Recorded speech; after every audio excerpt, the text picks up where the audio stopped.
বেগুনের এই রেসিপি খেলে শুধু আঙুলই নয়, কোনোই পর্যন্ত চাটবেন। এত টেস্ট ভোলার মতো নয়। দুপুরে গরম গরম ভাতের সাথে বা রাতে রুটির সাথে দারুণভাবে জমে যাবে। একেবারে ইউনিক আর সহজ পদ্ধতি। আশা করছি রেসিপিটা আপনাদের ভীষণভাবে পছন্দ হবে। তাহলে আসুন শুরু করি। রেসিপি ভালো লাগলে অবশ্যই লাইক কমেন্ট শেয়ার করবেন কিন্তু। এই রেসিপি বানানোর জন্য সবার প্রথমে আমি দুটো বড় সাইজের সবুজ বেগুন নিয়েছি। আপনারা চাইলে যে কোনো বেগুন দিয়ে রেসিপিটা করতে পারেন। প্রায় 3 দিন হয়ে গেছে এই বেগুন দুটো আমি বাজার থেকে কিনে এনেছি, কিন্তু কাজের জন্য রেসিপিটা করাই হয়নি। বন্ধুরা, প্রথমে বেগুনগুলো এরকম গোল গোল করে কেটে নেব, তারপর এরকম দুফালি দিয়ে 2 টুকরো করে নেব। তো বেগুনগুলো আমি ঠিক এইভাবে কেটে নিয়েছি। এখন অন্য একটা পাত্রের মধ্যে তুলে নেব।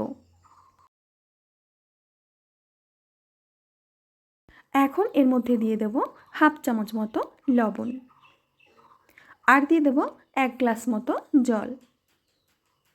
এবার এই জলের মধ্যে আমরা বেগুনগুলোকে ডুবিয়ে রাখবো ওই মোটামুটি 5 মিনিট মতো।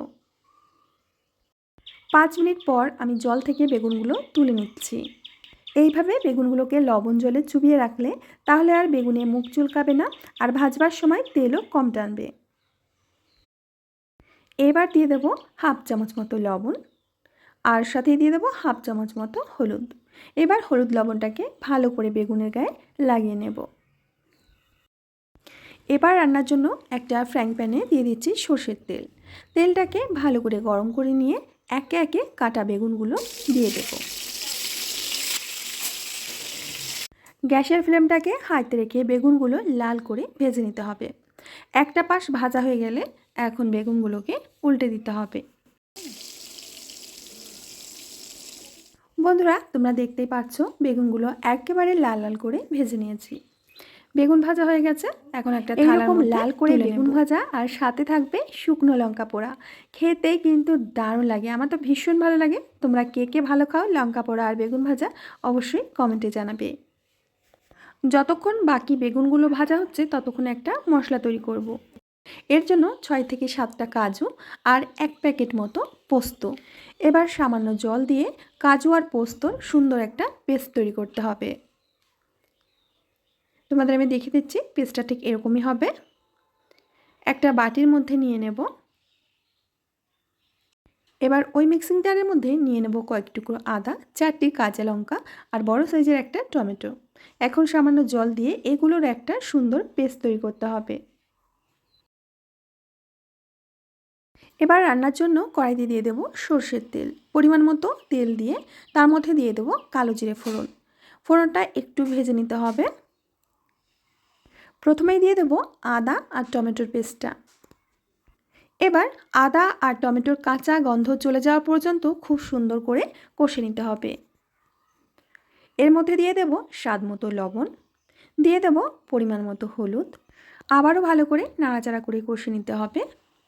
আর কষা হতে হতে এর মধ্যে হাফ চামচ মতো লাল লঙ্কার গুঁড়ো দিয়ে দিচ্ছি। এবার খুব সুন্দর করে কষে নেওয়ার পর দিয়ে দেব কাজু আর পোস্ত বাটা। এবার ফাইনালি সমস্ত কিছু একসাথে খুব ভালো করে কষে নিতে হবে, যতক্ষণ না মশলাটা একটু শুকনো শুকনো হয়ে যাচ্ছে। ঠিক এই সময় আমি সামান্য একটু জল দিয়ে দেব। এইভাবে অল্প অল্প করে জল দিয়ে মশলাটাকে তৈরি করে নিতে হবে। তো প্রথমে অল্প জল দিয়ে মশলাটাকে আমি একটু নাড়িয়ে নেব, তারপরে আরও একটু জল দিয়ে দেব। এইভাবে অল্প অল্প করে জল দিয়ে কিন্তু গ্রেভিটা তৈরি করতে হবে। যেহেতু এর মধ্যে কাজু আর পোস্ত বাটা আছে, জলটা কিন্তু একসাথে দেবে না, তাহলে কিন্তু গ্রেভির মধ্যে একটা দলা দলা মতো থেকে যাবে। এর জন্য জলটা অল্প অল্প দিয়ে গ্রেভিটা তৈরি করতে হবে। এবার 5 থেকে 7 মিনিট মতো এইভাবে জাল করে নিতে হবে। যখন গ্রেভিটা এরকম একটু ঘন হয়ে আসবে তখন ভেজে রাখা বেগুনের মধ্যে গ্রেভিটা দিয়ে দিতে হবে। তোমরা এইভাবে বেগুন ভেজে রেখে সেই পাত্রের মধ্যে গ্রেভিটা দিয়ে দিতে পারো, বা বেগুনগুলো ওই গ্রেভির মধ্যে দিয়ে নাড়াচাড়া করে নামিয়ে নিতে পারো।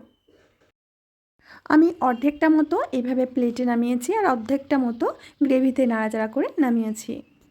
তো বন্ধুরা, দেখতেই পাচ্ছ এটা দেখতে কতটা পরিমাণে লোভনীয় হয়েছে।